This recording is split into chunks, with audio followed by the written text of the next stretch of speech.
तो ये कहानी शुरू होती है अफ्रीका के एक कलरफुल जंगल से, जहाँ पे हम रात के समय में सारे जानवर को सोते हुए देखते हैं और वहीं पे एक तेज रोशनी उन सभी जानवरों के पास से गुजरती हुई दिखाई देती है। और इसी के साथ ये सीन यहीं पर कट हो जाता है। सुबह होने पर हम एक बंदर को देखते हैं जो बहुत सारे केले तोड़कर ले जा रहा था और वो जाकर जंगल में रहने वाले हर एक जानवर को वही केला देता है। लेकिन सबको बांटने के चक्कर में आखिर में उसके पास खुद ही खाने के लिए एक भी केला नहीं बचता। इसलिए वो बहुत ज्यादा गुस्सा हो जाता है और वो बोलने लगता है कि उसके पास तो एक भी केला नहीं बचा। लेकिन तभी वो अपनी आवाज सुनकर बहुत ज्यादा शौक में था, क्योंकि उसे यकीन नहीं होता कि वो बोल कैसे रहा है। और इसीलिए वो अपने एक दोस्त एलिफेंट के पास जाकर वो उसे बताता है कि वो बोलने लगा है और वो उस एलिफेंट से भी पूछता है कि क्या वो भी बोल सकता है। इस पर वो एलिफेंट भी बोलने लगता है। उन दोनों को कुछ समझ नहीं आता कि आखिर वो लोग बोल कैसे पा रहे हैं। तभी झाड़ियों में से एलिफेंट को एक आवाज सुनाई देती है और वो दोनों झाड़ियों के पास जाते हैं। वो एलिफेंट झाड़ी के पीछे छुपी हुई उस चीज को बाहर निकलने को कहता है, लेकिन जो भी उस झाड़ी के पीछे छुपा हुआ था वो उन दोनों के सामने आना नहीं चाहता था। इसी कारण वो उन्हें वहाँ से जाने को कहता है। लेकिन उसके कहने पर उन झाड़ियों में से एक नीला कलर का एलियन बाहर निकलता है। वो एलिफेंट उससे पूछता है कि आखिर वो कौन है और यहाँ पर क्या कर रहा है। वो एलियन अपना नाम उसे फिनिप बताता है और वो कहता है कि वो दूसरी दुनिया से आया है जो आसमान की तरफ मौजूद है और फिलहाल वो एक मिशन पर है।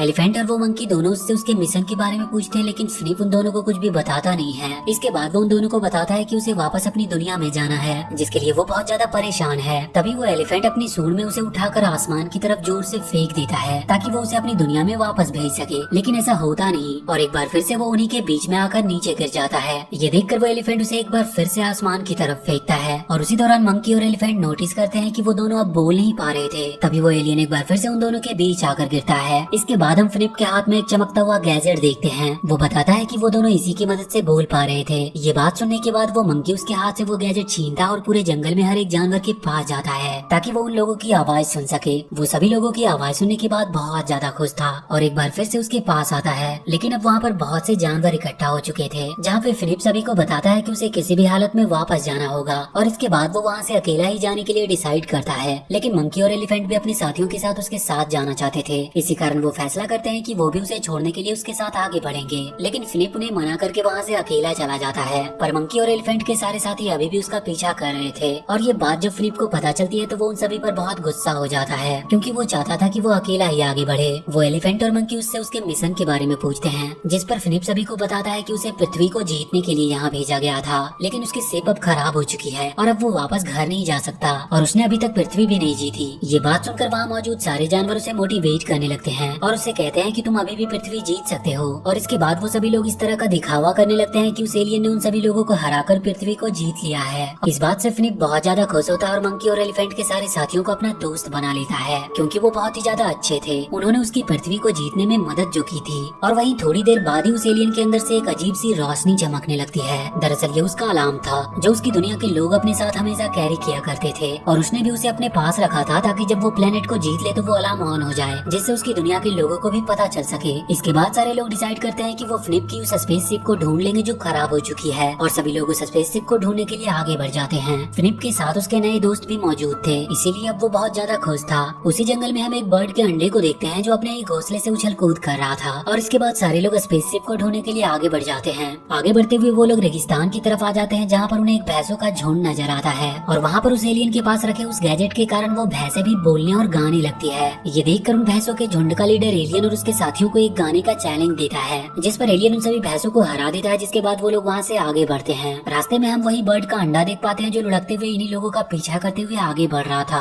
तभी वो एलिफेंट के पैरों के नीचे आ जाता है, जिससे एक छोटा सा शुतुरमुर्ग बाहर निकलता है और वो पैदा होते ही उड़ने की कोशिश करने लगा था, लेकिन वो उड़ नहीं पाता और आकर सीधा जमीन पर गिरता है। लेकिन तभी उस छोटे से शुतुरमुर्ग की माँ वहाँ पर आ जाती है, जो अपने बेटे को वहाँ से ले जाती है और वहीं पे वो शुतुरमुर्ग की माँ अपने बेटे को जोर से गले लगाती है। ये देखकर वो एलियन बहुत ज्यादा हैरान था। इसके बाद हम सभी को देखते हैं जो एलियन के स्पेसशिप की तरफ आगे बढ़ रहे थे और उन सभी में एक छोटा पॉर्क्यूपाइन था जो उन लोगों से बिछड़ जाता है, क्योंकि वो बहुत ही छोटा था और वो झाड़ियों में अच्छे से चल नहीं पाता। वहीं आगे बढ़ते हुए फिनिप मंकी से पूछता है कि आखिर उस शुतुरमुर्ग ने अपने बेटे को गले क्यों लगाया। तो मंकी उसे बताता है कि जो भी जिससे प्यार करता है वो इसी तरह एक दूसरे को गले लगाया करते हैं और पृथ्वी पर तो ऐसा ही होता है। इस बात से वो एलियन बहुत ही ज्यादा प्रभावित होता है। मंकी उसे बताता है कि प्यार की परिभाषा गले लगाकर सभी को दी जा सकती है। इसके बाद थकान के कारण मंकी को बहुत ज्यादा भूख लगने लगी थी, लेकिन वो एलियन उनसे कहता है कि हमें चलते रहना चाहिए ताकि हम वो स्पेसशिप के पास जल्द से जल्द पहुंच जाए। तभी वहाँ पर हम उन्हीं भैंसों का झुंड को बड़ी तेजी से उनकी तरफ आगे बढ़ते हुए देखते हैं, जिसे देखकर मंकी और उसके सारे साथी बहुत ज्यादा डर जाते हैं। मंकी फिनिप से कहता है कि हमें जल्द से जल्द यहाँ से भाग जाना जाना चाहिए, नहीं तो भैंसों का झुंड उन्हें खत्म कर सकता है। लेकिन वो उन सभी को डरने से मना करता है और कहता है कि जब तक वो उनके साथ है वो भैंसे उनका कुछ भी नहीं बिगाड़ सकते।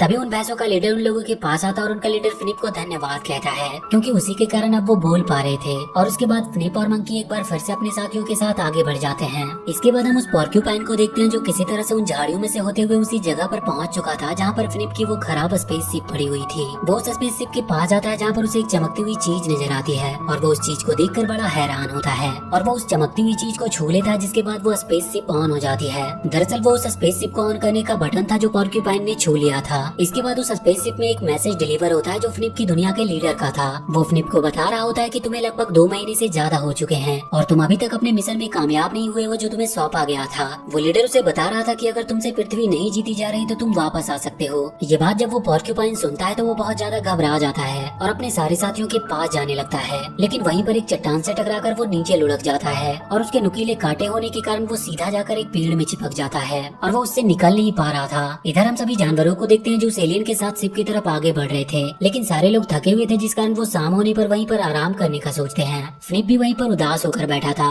इसीलिए वो एलिफेंट उसे अपने पास सूंड की मदद से खींच लेता है और इस तरह से फिनिप को नींद लग जाती है। और वहीं पे उसे एक सपना आता है और वो देखता है कि उसने पृथ्वी को पूरी तरह से जीत लिया है और वहाँ के सारे जानवर अब उसके गुलाम हो चुके हैं। लेकिन वो देखता है कि मंकी और एलिफेंट के सारे साथियों को भी उनके सारे एलियंस ने कब्जे में ले लिया है। इसकी वजह से उसकी नींद खुल जाती है और वो बुरी तरह से घबरा जाता है, क्योंकि वो नहीं चाहता कि मंकी और एलिफेंट के सारे साथी उनके कब्जे में आए, क्योंकि अब वो उन सभी लोगों से प्यार करने लगा था और उन सभी लोगों के बीच में एक अच्छी दोस्ती हो चुकी थी। इसीलिए वो उन्हें वहीं पर सोता हुआ अकेला छोड़कर अपनी शिप की तरफ आगे बढ़ जाता है। इसके बाद हम उसी शुतुरमुर्ग के छोटे बच्चे को देखते हैं जो अपनी माँ से बिछड़कर एक पेड़ पर जाकर उड़ने की कोशिश कर रहा था और उसी दौरान वो पेड़ से नीचे छलांग मारता है ताकि वो उड़ सके, लेकिन वो उड़ नहीं पाता और नीचे की तरफ आकर गिरने लगता है। लेकिन उसकी माँ उसे किसी तरह संभालती है और उसे समझाती है कि वो उड़ नहीं सकता क्योंकि वो उड़ने वाले पक्षी है ही नहीं। इसके बाद हम पोर्क्यूपाइन को देखते हैं जो पेड़ से छूट चुका था और अब वो अपने सारे दोस्तों के पास जा रहा था। इधर जब एलिफेंट और उसके सारे साथियों की नींद खुलती है तो वो देखता है कि फिनिप वहाँ पर नहीं है, इसीलिए वो डिसाइड करते हैं कि वो फिनिप को ढूंढने जाएंगे। जिसके बाद हम उस एलियन को देखते हैं जो अपनी उस शिप के पास पहुँच चुका था और वो उस शिप के इमरजेंसी बटन को ऑन कर देता है ताकि वो अपनी दुनिया में वापस जा सके। इधर पोर्क्यूपाइन भी अपने सारे साथियों के पास पहुँच चुका था जहाँ पर वो उन सभी को फिनिप के लीडर के बारे में बताता है कि वो किस तरह से बातें कर रहा था। ये जानने के बाद अब एलिफेंट और उसके सारे साथी फिनिप को ढूंढने का डिसाइड करते हैं और तभी उन्हें वहाँ से दूर एक तेज रोशनी दिखाई देती है और वो सारे लोग समझ जाते हैं कि वो रोशनी फिनिप के स्पेसशिप की है और वो जल्दी से उसकी तरफ आगे बढ़ते हैं। इसके बाद हम फिनिप को देखते हैं जो सिग्नल के बाद अपनी बड़ी सी स्पेसशिप का वेट कर रहा था और तभी वहाँ पर उसकी दुनिया से एक बड़ी सी स्पेसशिप आती है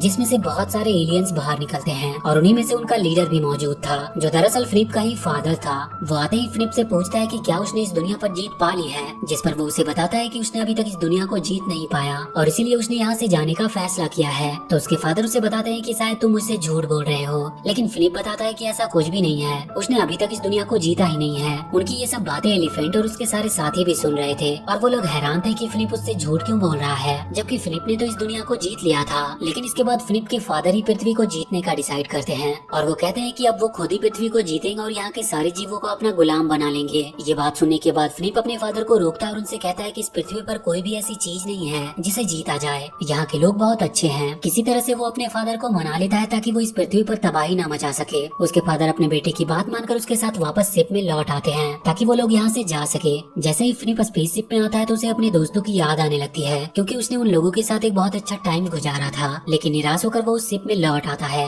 जहाँ सारे एलियंस दोस्त उसका मजाक उड़ा रहे थे क्योंकि वो पृथ्वी को जीत नहीं पाया था। और यहाँ पर हमें पता चलता है कि फिनिप को पहली बार मिशन पर भेजा गया था ताकि वो पृथ्वी को जीत सके और उसने अभी तक किसी भी प्लेनेट को जीता नहीं था और इसी कारण उसके सारे साथी उसका मजाक उड़ाते थे। इसके बाद फिनिप के फादर उसे अगले मिशन के लिए रेडी कर रहे थे और इस दौरान हमें पता चलता है कि उसके फादर फिनिप को अब एक ऐसे प्लेनेट पर भेजने वाले हैं जो बहुत ही ज्यादा खतरनाक थी, जिसे कोई भी अभी तक जीत नहीं सका था। दरअसल उसके फादर फिनिप को सजा के तौर पर उस प्लेनेट पर भेजना चाहते थे, लेकिन इस कारण फिनिप उनसे बहुत ज्यादा गुस्सा हो जाता है। लेकिन तभी वहाँ पर हम एलिफेंट और उसके सारे साथियों को देखते हैं जो फिनिप को रोकने और उसकी मदद करने के लिए वहाँ पर आ चुके थे। वो उसके फादर को बताते हैं कि तुम फिनिप को यहाँ से ले नहीं जा सकते क्योंकि वो चाहते हैं कि फिनिप अब इसी जगह पे रहे। फिनिप भी अपने साथियों को वहाँ पर देखकर बहुत खुश था और अब वो भी उन्हीं की बोली बोलने लगा था और वो कहता है कि उसने इस पृथ्वी को जीता है और वो इसी पृथ्वी पर रहना चाहता है और वो चाहता है कि उन सारे पृथ्वीवासियों को छोड़ दिया जाए, उन्हें गुलाम ना बनाया जाए क्योंकि फिनिप ने ही उस पृथ्वी को जीता है। उसके फादर एलिफेंट और उसके दोस्तों को वहाँ पर देखकर बहुत ज्यादा गुस्सा होते हैं और वो कहते हैं कि अब वो पृथ्वी को पूरी तरह से नष्ट करके और इसे जीतकर यहाँ से जाएंगे। इसके बाद वो अपने पास रखी हुई एक गन निकालते हैं और उन लोगों के ऊपर शूट कर देते हैं,